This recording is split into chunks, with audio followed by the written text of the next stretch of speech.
รรมชาติที่หลากหลายแม่นมีความสำคัญต่อการดำรงชีวิตโดยเฉพาะแม่นป่าไม้ธรรมชาติป่าไม้แม่นค้ำประกันให้กับมากผลของการผลิตด้านกสิกรรมเส้นการทางป่าเฮ็ดไร่คำว่าไร่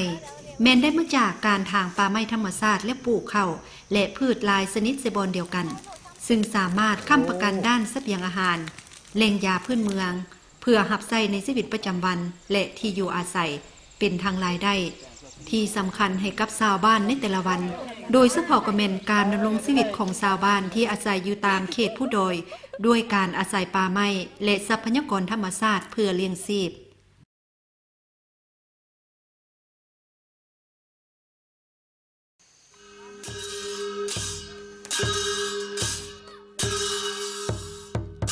ชนเผ่ากะหมู่แม่นหนึ่งในหลายชนเผ่าที่ตั้งถิ่นฐานอยู่เขตผู้ดอยอาศัยการเฮ็ดไร่สำหรับเลี้ยงชีพสืบกันมาได้หลายเส้นคนมาฮอดปัจจุบันชนเผ่ากะหมู่ที่อาศัยอยู่ในและนอกประเทศลาวมีประชากรถึง 700,000 คนเฉพาะที่อยู่อาศัยในทั่วประเทศลาวอิงตามการสำรวจพลเมืองในปี 2005ชนเผ่ากะหมู่มีประมาณ 610,000 คนเท่ากับ 11% ของพลเมืองลาวในทั่วประเทศอิงตามบทค้นคว้าของผู้เชี่ยวชาญหลายทานเกี่ยวกับชนเผ่าพวกเพิ่นให้ทัศนะว่าเผ่ากะโมะแม่นชนเผ่าดั้งเดิมที่อาศัยอยู่เขตนี้มายาวนานดำรงชีพด้วยการอาศัยทางป่าเฮ็ดไร่เพื่อเลี้ยงชีพจนมีประเพณีเกี่ยวพันระหว่างธรรมชาติกับการดำรงชีวิตของผู้คน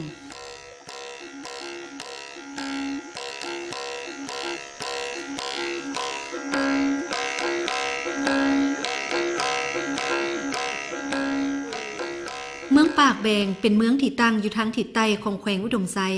เป็นเมืองที่มีเนื้อที่ผู้ดอยกวมลายถึง 99.36 ของเนื้อที่ทั้งหมดอยู่ในเมืองปากแบงส่วนหลายแม่นชนเผ่ากึมโมร็อกคองประชาชนส่วนใหญ่แม่นอาศัยการทางป่าเฮ็ดไร่ปลูกข้าวเป็นต้นตอพออิงตามภูมิสันฐานของเขตผู้ดอยบวกกับความจำเป็นที่สิ้นเคยสืบกันมาแต่หลายเส้นคนโดยเฉพาะก็แม่นวิธีการดำรงชีวิตของชนเผ่ากึมโมกับการเฮ็ดไร่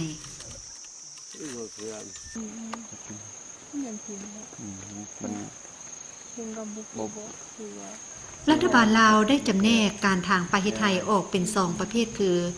1. การเฮ็ดไร่เลื่อนลอยซึ่งหมายถึงการเฮ็ดไร่ที่ย้ายไปบ่อนใหม่เรื่อยๆในการทางป่าเพื่อเฮ็ดเป็นบ่อนกสิกรรม 2. แม่นการเฮ็ดไร่หมุนเวียนซึ่งหมายถึงหลังจากการเฮ็ดไร่แล้วได้ปะปล่อยให้ป่าฟื้นฟูคืนประมาณ 4-50 ปีหรืออิงตามสภาพของแต่ละท้องถิ่นจึงกลับมาทางป่าเพื่อเฮ็ดไร่ใส่บ่อนเก่าซ้ำเติมอีกและภายหลังสำเร็จการเฮ็ดไร่แล้วดินไร่ก็จะปะให้ฟื้นฟูตามธรรมชาติกลายเป็นป่าไม้อีกเทื่อใหม่หมายความว่าครอบครัวหนึ่งต้องมีเนื้อที่ป่าสำหรับไว้ทางเฮ็ดไร่หลายบ่อนหมุนเวียนในแต่ละปีคือแนวนี้จึงเอิ้นว่าไร่หมุนเวียนอันมีความหมายว่าคุ้นป่าก็คือขาคนและให้นี่มันสำคัญที่หนึ่งสำหรับคนขมูเงินก็อยู่หันนุ่งถือก็อยู่หันกินก็อยู่หันบ่มีเข้าแม่นคนขมูตายมาอย่ากระมูอามานี่มันห่านนี่เขาเว้านะเว้าเรื่องเฮ็ดให้น่ะเฮ็ดให้นี่ก็คือเฮาฮู้นั่นแหละอาจจะว่าคนขมูนี่อยากว่าเชี่ยวชาญเรื่องเฮ็ดให้เขามีสายตาในการเบิงในการซอกบอนเฮ็ดให้ว่าให้เฮ็ดอยู่บนใดเข้าสิงามเฮ็ดบนใดเข้าบ่งามเขาฮู้ฮอดดินฮู้ฮอดอากาศอากาศบอนจะเฮ็ดให้แนวใดอันนี้เฮามาเบิ่งสำนานหลายเรื่องการเฮ็ดให้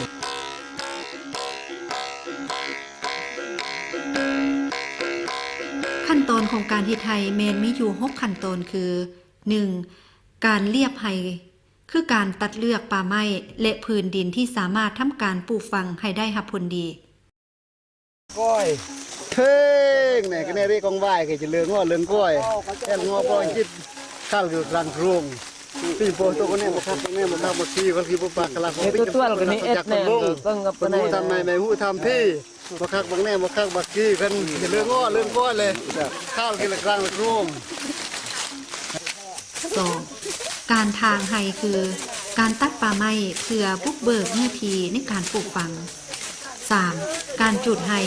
คือภายหลังการถากทางก็ต้องจูดเผาซากไม้ที่ตัดตากแห้งดีแล้วนั้นเพื่ออนามัยเนื้อที่ปลูกฝังและเชื่อว่าเป็นการฆ่าพยาธิในดินและเพิ่มฝุ่นให้กับบอนปลูกฝัง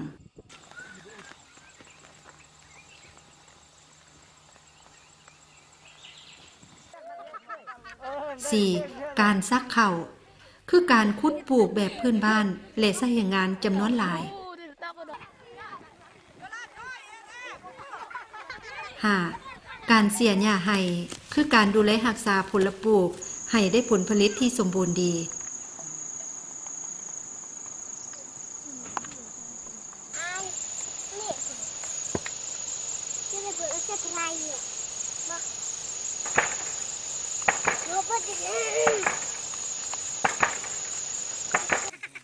6. การหู้ไทยคือการเก็บเกี่ยวผลผลิตเป็นต้นก็แม่นการเก็บกู้ข้าวและผลผลิตหลายแนวปลูกในพื้นไห้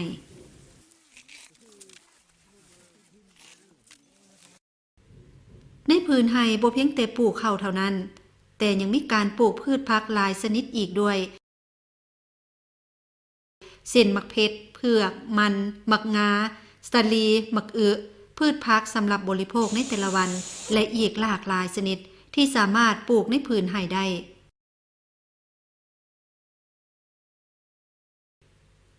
ชาวเผ่ากะมูถือว่าพื้นไห้เป็นแหล่งอาหารอันอุดมสมบูรณ์สามารถเลี้ยงชีวิตในแต่ละวัน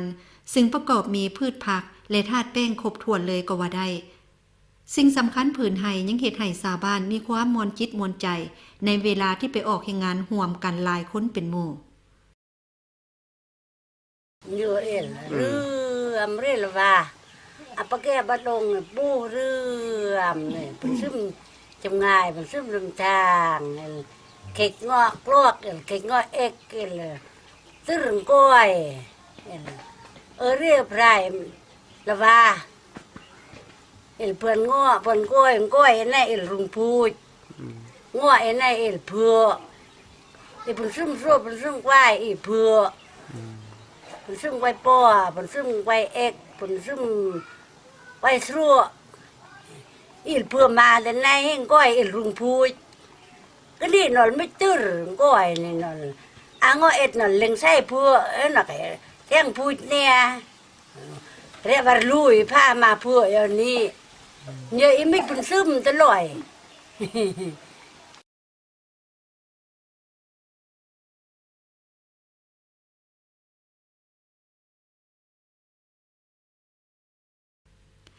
ตามธรรมดาแล้ววิถีชีวิตและวัฒนธรรมของคนกึมโมแมนติดพันกับการเฮ็ดไร่อย่างสนิทแน่นชนเผ่ากึมโมมีประเพณีการแบ่งงานอย่างจะแจ้งในการเฮ็ดไร่เช่นแม่หญิงทำหน้าที่ในการคัดเลือกแนวพันธุ์ข้าวปลูกในแต่ละปีกำหนดว่าดินพื้นไร่เป็นดินชนิดใดควรใส่ข้าวปลูกแนวใดส่วนผู้ชายก็แม่นมีหน้าที่คัดเลือกดินพื้นไร่ว่าควรเลือกป่าไม้แบบใดป่าแก่ป่าอ่อนป่าลาวแนวใดให้ปลูกเขาได้งามเผ่ากุโมถือว่าเป็นธรรมเนียมปฏิบัติสืบกันมาเท่าทุกวันนี้ใส่ก็เฮ็ดละลาบ่เลือกผู้หญิงเลือกเยอะผู้หญิงใส่อันนี้ก็ตืบนี่เอาใส่ไหนใส่มันปลาแกโอ้ใส่ปลาแกอันนี้งอเมื่อนี่คือเหมือนว่ายิ้มเสียน่ะต้องเพียงอ๋อทงเพียงให้ทงเพียงเนาะอันนี้งอเมื่ออันนี้มันเสียปลาเล้างอเมื่อนี่งอเมื่อปุ้ยเสียปลาเล้าอ๋อ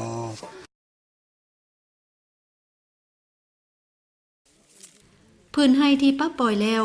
ชาวบ้านก็ยังถือว่าเป็นดินป่าเหลาที่อุดมสมบูรณ์ไปด้วยเครื่องป่าของดงป่าเหลาคือป่าไม้สั้นสองเป็นป่าที่สามารถสนองอาหารเช่นการเก็บหน่อไม้พักป่าแมงไม้สัตว์ป่านอกจากอาหารก็ยังมีต้นไม้ที่เป็นยาพื้นเมืองอีกหลายแนวสำหรับปิ่นปัวสุขภาพให้กับชาวบ้านกบปัวแควแมง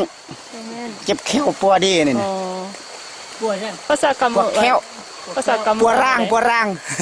จูร่างปัวร่างเลอะตุดเกล้านี่ใส่อาจับรูมอีกลอกเด้อปัวดีแควปัวเรือร่างประสานเฮาหนึ่งซึ่งมันมีอย่างกว่ากระส่งใช่ไหม ตุดสะออง อึดสะอุ ตุดสะอองปวบเลอะร่าง อ๋ออันนี้ใส่แนวใด วิธีใส่ป่ะวิธีใส่เราต้องตามมันมุนเจ็บแขวสมมุติเราเจ็บแขวเนี่ยเนาะเอาใส่ในบ่ตะกึนลงเลยครับตะกึนลงใต้ได้นี่น่ะ อ๋อ บ่กินเลยเพียงแต่จับใส่บอลแขวเจ็บนี่แหละก็ดี ที่สำคัญกว่าเม่นเป็นแหล่งรายได้ตามฤดูกาลที่สำคัญให้กับชาวบ้านเส้นดอกแขมเปลือกเมือกและอีกหลายชนิดที่สามารถเก็บไปขายได้ ปลาเล้าอันนี้ปลาเล้าเฮ็ดพื้นได้อันนี้เฮ็ดซอกมันยังได้อันนี้ จักปีประมาณจักปี 6 ปี ขันกาย6 ปีเด้ กาย6 ปีฮอดเฮ็ดไม่เช่าเฮือนได้ก็ได้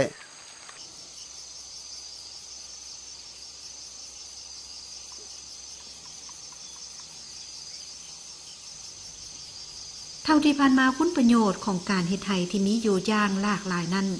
ถูกเบิ่งว่าเป็นปัญหาย้อนหลายสาเหตุดังนี้ย้อนว่าจำนวนประชากรเพิ่มขึ้นย้อนมีการยกย้ายถิ่นฐานเนื้อที่ดินที่ชาวบ้านเคยนำไส้พัดดูดลงมีเนื้อที่บ่เพียงพอกับการเฮ็ดกสิกรรมเป็นสาเหตุเฮ็ดให้หอบเวียนของการทางป่าเฮ็ดไห้สั้นลงประชาชนจำเป็นต้องได้เฮ็ดไห้ใส่ป่าเหลาอ่อนซ้ำแล้วซ้ำอีกเหตุให้คุณภาพของดินนั่นเสื่อมโทรมลงปัญหาใหญ่ก็แม่นหญ้าและวัชพืชตึบนาไว้ขึ้นเป็นเหตุให้ชาวบ้านบางคนต้องได้นำใช้ยาฆ่าหญ้าและสารเคมีอีกผลกระทบหนึ่งที่สำคัญก็คือการพัฒนาด้านกสิกรรมเพื่อเป็นเศรษฐกิจก็เป็นอีกปัจจัยหนึ่งที่เล็งท้วงให้ชาวบ้านต้องได้ปรับตัวแลนตามเหตุให้ประชาชนมีการบุกรุกทำลายป่าไม้เพิ่มขึ้น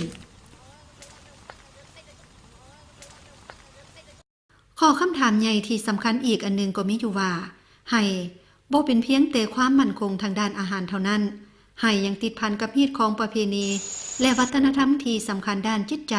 ของหลายชนเผ่าในเขตผู้โดยเฉพาะก็แม่นชนเผ่ากลุ่มมูร็อกคองในเมืองปากแดง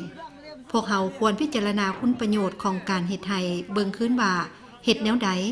ชนเผ่ากลุ่มมูและอีกหลายชนเผ่าในเขตผู้จึงจะสามารถปรับตัวเข้ากับการเปลี่ยนแปลงเหล่านี้ได้ด้วยวิธีใดในขณะที่ยังคงรักษาไว้ซึ่งความอุดมสมบูรณ์ของสภาพแวดล้อมและวัฒนธรรมของพวกเขาเจ้า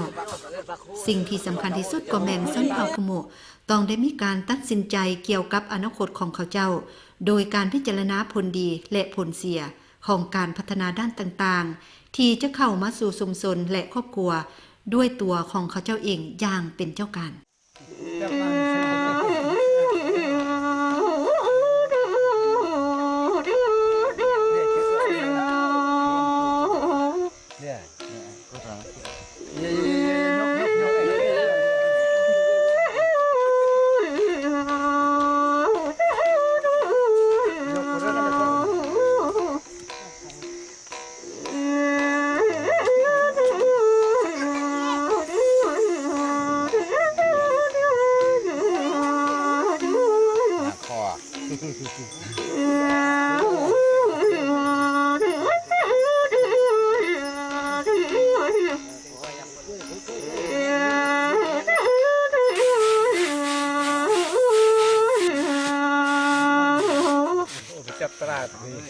ใส่เสีย